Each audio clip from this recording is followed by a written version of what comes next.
Welcome, everybody, to another Bangers and Classics podcast. And that includes me, James Ruppert, and him, David Malloy. And hello, David. What's going on? Hello, James. What's going on? Oh, lots of stuff. I've just spent a lot of money on the Bangers and Classics EV this morning. So I feel a bit lighter. Perhaps not physically, but my wallet certainly does. That's for sure. But I think we thought we should start off perhaps by paying tribute to the late and not inconsiderable at all, Charlie Watts. Obviously, not only a great drummer, but a very interesting character who I believe collected cars. Yeah, that's right. He collected cars and didn't actually have a driving license. Indeed. He seemed to have a horse license for his horses, but he didn't have a car license for his cars. But he just appreciated their their classicness and aestheticness. And so, if you want to do that and you're well off, why not? Yeah, I mean, apparently he used to go down into the garage, jump into one of the cars, turn on the engine, and just obviously with the garage door open, sit and Yeah. listen to it. I suppose as a man whose life was rhythm, he would have probably enjoyed that, picking up the nuances from the engine. I would have thought so. I mean, Yeah. he's one of those. I mean, he's an old school. He was an old school drummer Mm. who didn't have a click track in his head. If you look at a lot of drummers on stage, they'll have headphones on, Yeah. and if they have headphones on, they have a click track. He never did that, so that's why the music was either, I think, could be very, very good, or sometimes a bit off, or whatever. But at least it was real, Yeah. and that's precisely what he was. And I may not need to tell people what albums to go and buy, but the one I did listen to last evening is Get Your Yeah Yeahs Out, or Your Yah Oh, Yahs Out even, that's a live which album. features, it is a live, that's probably one of the best live albums ever. It's got Charlie on the cover.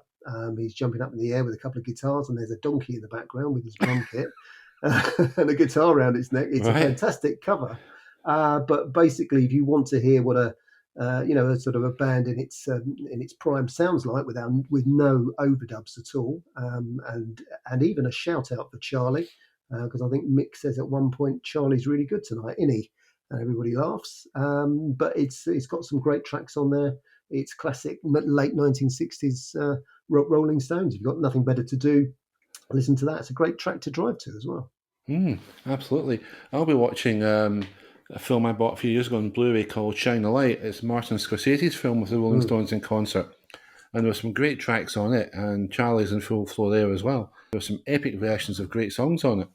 And yeah, I mean, the Stones, I was always a Stones man when it came to the Stones versus Beatles debate, though I was too young to see the Beatles, really. But the Stones were, endured all of those years, and they're still going, of course. Hopefully they'll continue a bit longer, though Charlie's going to be impossible to replace. As James says, get a Stones album, play it, you'll enjoy it.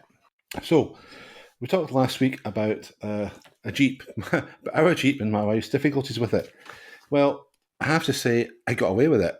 She wasn't even upset. I didn't even have to hide or seek refuge in the Bangers and Classic EV, which, but she did say that James is a very nice man for defending her. However, there was a sequel to the Jeep story. Earlier this week, we took the Jeep back out again, and my wife decided she would drive it, and the same problem manifested itself.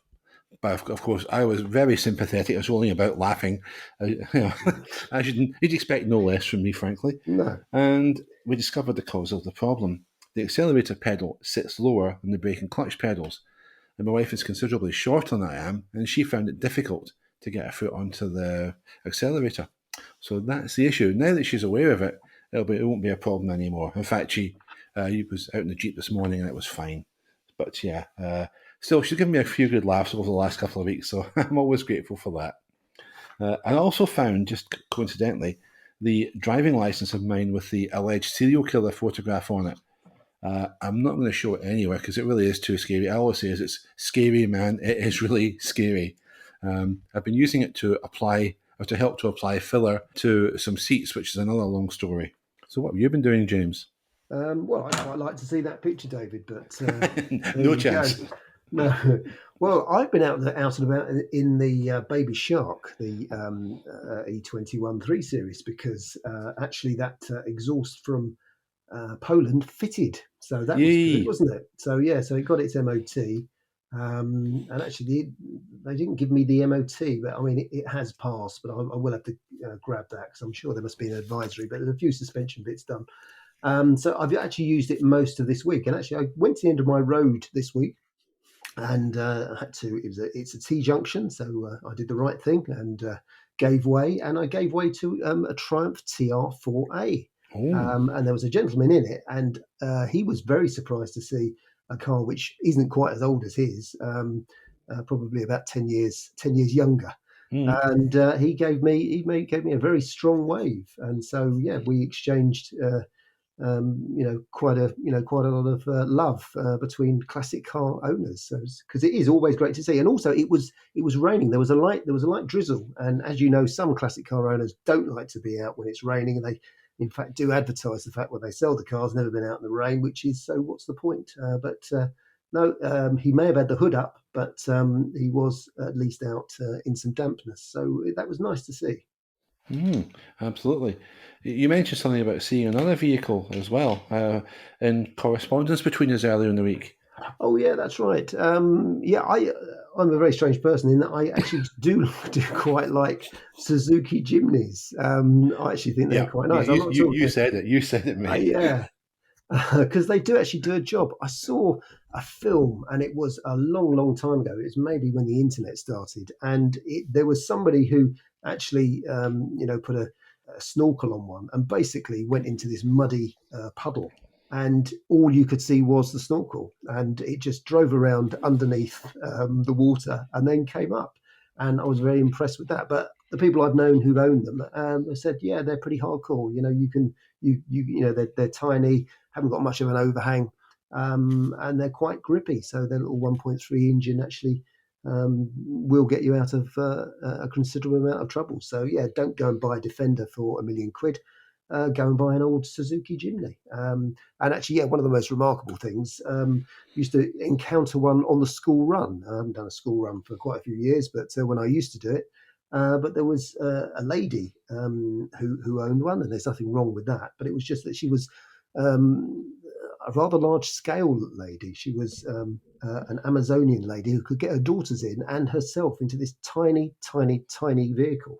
And she ran it for years. I think only changed it a few years ago, but it was quite a remarkable sight to see. Almost like a clown car to see all these people pile into a Suzuki Jimny. But I think the reason I got off on Suzuki Jimnys this week is I saw one in a car park with white wall tyres, which I thought was an incredibly impressive thing to do, and quite an optimistic thing to do, actually. White wall tyres on a Jimny. But there you go. It seemed to work. Absolutely, yes. Mm. I've never seen a Jimny with white wall tyres, so Oh, that's yeah. something to look out for. Yeah, I almost drew a blank in the car spotting front this week, but a couple of days ago I was out at the supermarket, and in the car park there was a very nice chrome bumper MGB GT. Looked very, very well cared for indeed. The owner wasn't around, so I couldn't say who was driving it. Mm. But yeah, that was about it. In other news, yeah, I mentioned around a 1916 valve last week Mm. when we're doing the challenge, Yeah. and it looks as if it's now going to be going to the Bonhams auction at Bewley at the start of next month. Yeah. So watch out for that there. I'm Are trying you not. are you going to be buying that then, David? Or No, no? no, Oh, especially not after this morning's expenses. really? No, yes, it would be an interesting car to own. I see there was a Phase 2 version sold last month at auction in the UK for not a vast amount of money, £4,500 for what looked like a very nice car. And I am kicking myself over missing that one. It's the Yeah. wrong colour and the wrong phase, but even so, it still looked very good and would be very, very tempting. Yeah. But never mind. Chuck a plug in here. Lesser Spotted Classics, my book with Russ Wallace, got a very nice review. Just came out today in the Classic Retro and Modern magazine. It's also rather new. It's in its third issue. So I Right. just want to say thank you very much for that. That, I think, covers the news. Anything else you want to add, James, before we shuffle on to this week's Uh, challenge? no, I mean the other thing I know, I saw quite a nice red MR2. It was the original one, and it was in fine condition. And gentleman Mm. with a cap on, sitting in it. I would presume that had been his for a very, very long time. But again, it was a nice bright thing to see on a dull day. Was So that? Did it have a T-bar? it was a hard top, that one. Yeah, Hardtop, right. yeah. But yeah, there's not many of them left. No, there's not. No. No, there was one. sitting in what seems to be a sort of private scrapyard out in the country not far from here. And it was sitting on top of another car. I couldn't get a really good look at it from the road, but it was definitely a Mark 1 MR2. It was rather sad to see it in such a predicament. But I suppose at least if it's donating spares to other ones to keep them going, its sacrifice isn't all in vain. No. Indeed. Anyway, shall we move on to the challenge? Because we decided to do another challenge this week, and originally it was going to be finding the best road legal amphibian for under £20,000. And well, fat chance that was. All I could find was a stalwart, which needed some welding, and the swim gear was due to be refitted. So it was in budget, but by the time you added all that to it and sorted out the welding, probably would just have been on the cusp of it. Also found an amphicar in Europe that would have been under budget even with the import duty, but it had more holes than a holery, or so it seemed. Major restoration required there.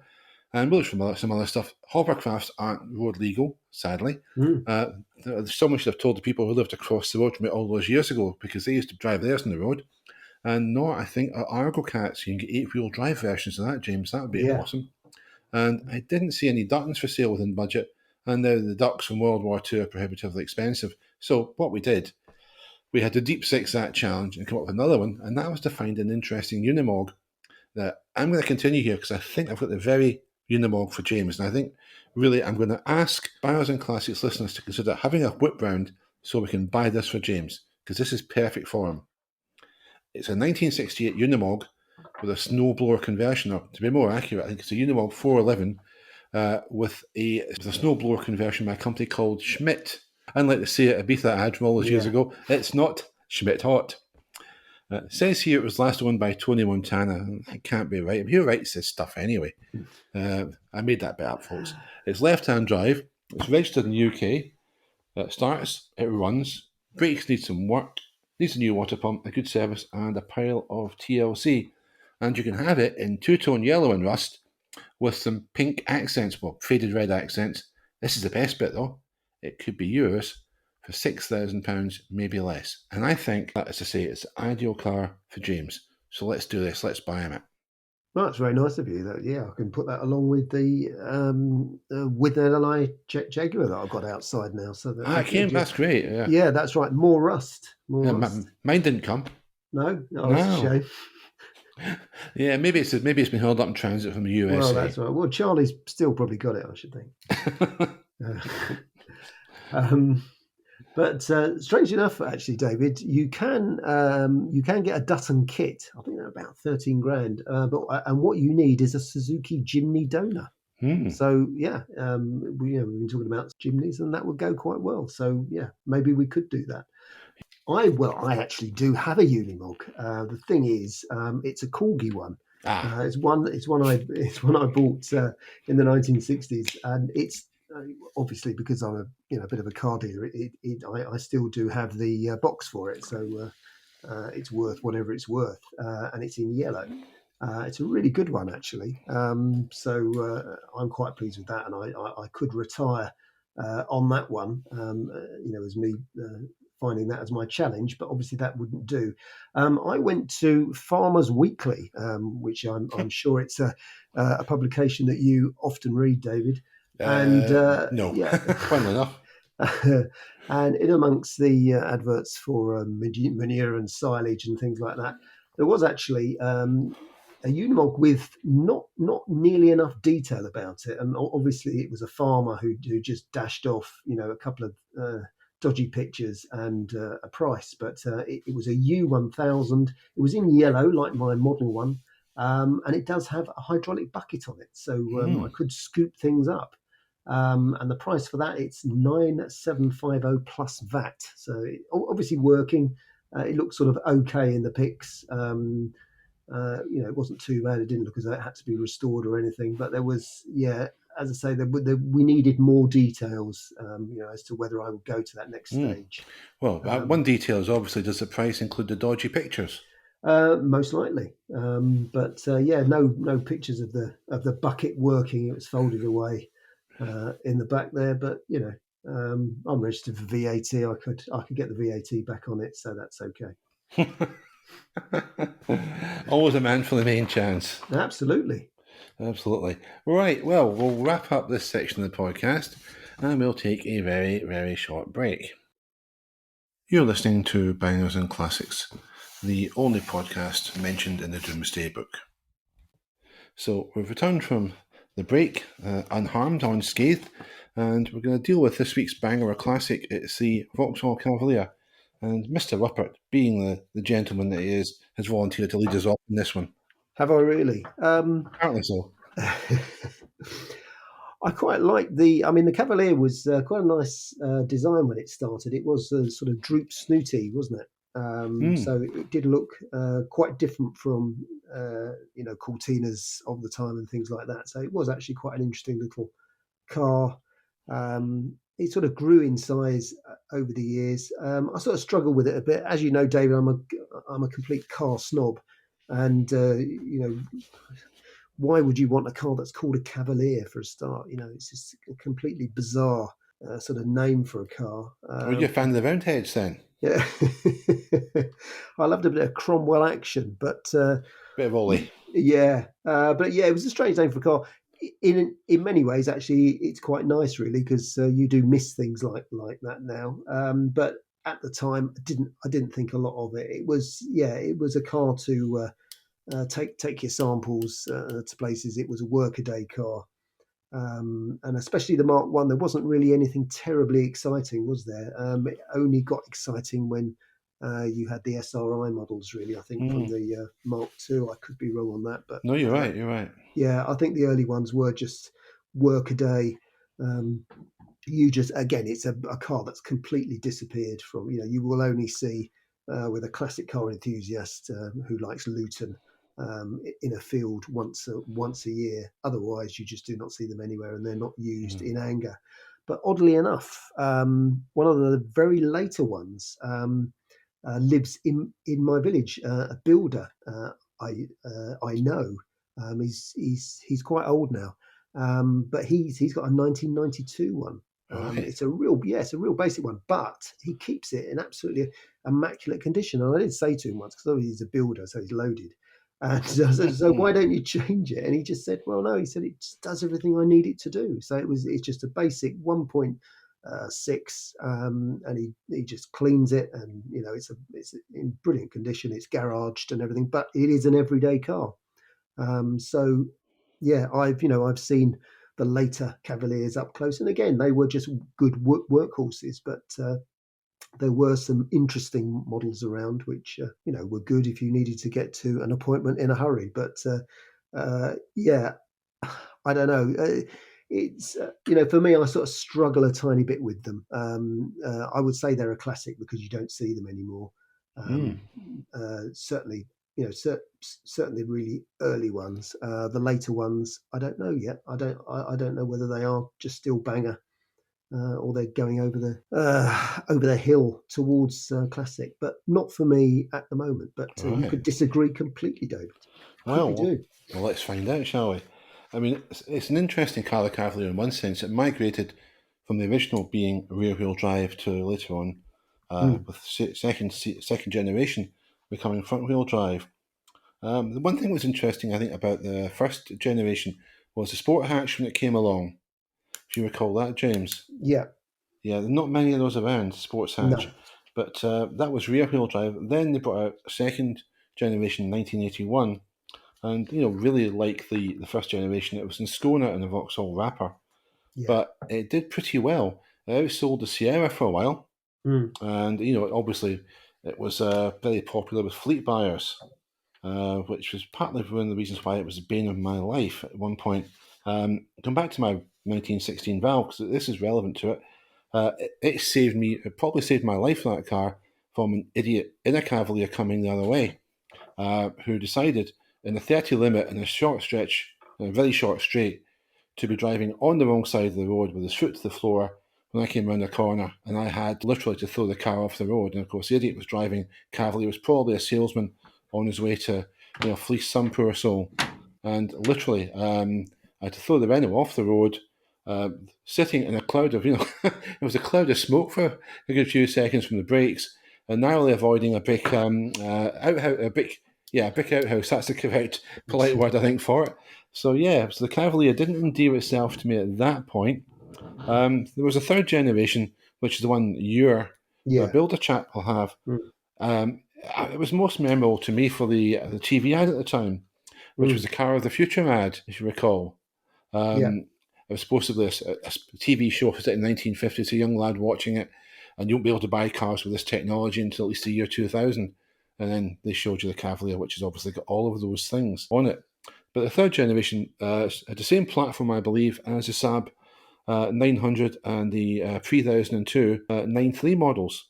It actually expanded the range capabilities a bit. It all-wheel drive version of it. There was a turbo and Mm. even a V6. Yeah. Um, so it did expand the range, but it was then replaced by the Vectra.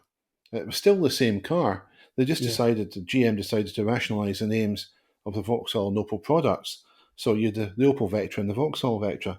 I didn't mind Cavalier as a name, it was okay. Even though, Cromwell, I went to school within the curtilage of a Cromwellian fort in my hometown. Goodness me. The large part of the wall is still there, not at the school, but further around, it's down near the harbour in Ayr. Anyway, the Cavalier, you were saying you don't see them anymore.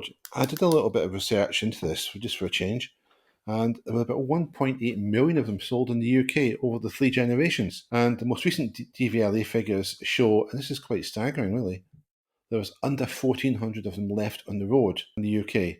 The numbers are still going down. It's a steady decline, but the rate does seem to have slowed. And as I've said before with other cars of this type, maybe they're not glamorous cars, but they did a lot of important work for people, for families, etc., taking people to work, taking the kids to school, taking people on holidays. So, it's sad to see them all disappear from the roads, really, because they're workhorses. As a car, though, the Cavalier, to my mind, good engine, not such a great chassis. I think possibly because a lot of salespeople drove them.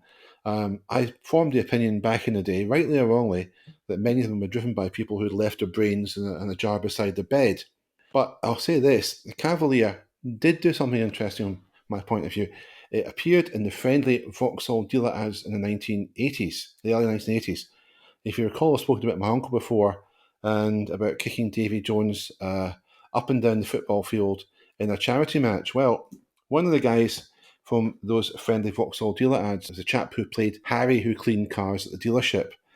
And my uncle walked up to this guy who was playing for the celebrity team before the start of the match and said, "When I'm finished with you, son, you'll not be cleaning Vauxhalls for a while." If you knew my uncle, you would think he's not like that at all. Put him in the football field and he was an absolute demon. But there we go. Anyway, what do I think of it? My younger self is going to be shocked and appalled at this, James. Mm. It really is. Yeah. But I'm going to say it's a classic.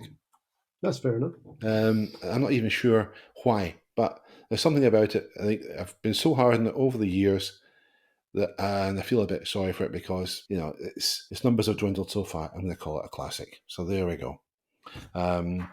Anyway, so we'll move on from that to best song in car adverts. Now, do you want to kick us off again with this one, James? Well, I actually, I don't know. Maybe it's my old brain. I just couldn't think at all of a song that I'd seen or heard rather in a car ad that I just thought, yeah, that's good or that's the best. Even though you had sent me a link to a Petula Clark singer song quite a few years ago, which was quite good. But I think what's come into my life fairly recently was the fact that the ZZ Top gentleman Yee. did a Honda Z advert. Obviously, a little tiny K car, which was Japan only. And one of the strap lines for it was "small super mover." But if you go onto a well-known video sharing platform and you type Honda Z and ZZ Top in it, you'll find the advert, and then basically they're just ripping themselves off. They're ripping their own videos off and their own music. And probably getting quite well paid for it. So well done to them. And so it's the gents playing and the car spinning about and the usual Japanese small super mover exclamation mark type strap lines. So Yeah. I went for that one because honestly, I couldn't think of anything apart from Everything We Do Is Driven by You, um, sort of car ad. So yeah, I'm quite appalled by myself, but no.